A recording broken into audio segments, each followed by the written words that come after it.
అవసరాలు ఎక్కువ ఉన్నాయని చెప్పేసి సిపి సార్ గారు మమ్మల్ని ఇక్కడికి పంపించడం జరిగింది. దానిలో భాగంగానే ఇక్కడ ట్రాఫిక్ అంతా బస్టాండ్, అంబేద్కర్ చౌరస్తా, మామిడిపల్లి, ఎక్కిడు, ఈ అంబేద్కర్ చౌరస్తాలో ఈ ప్లేస్లలో ఎక్కువ ట్రాఫిక్ రద్దీ ఉంటుంది కాబట్టి అంతా వాహనదారులంతా కూడా మన వెహికల్స్ అన్నీ కూడా పక్కకు పార్కింగ్ చేసుకోవాలి.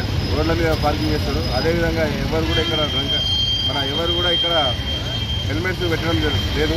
ఈ రోడ్డు మీద కూడా మామిడిపల్లి పెట్టడం జరుగుతుంది, రోడ్డు మీద తోపుడుపల్లి పెట్టడం జరుగుతుంది.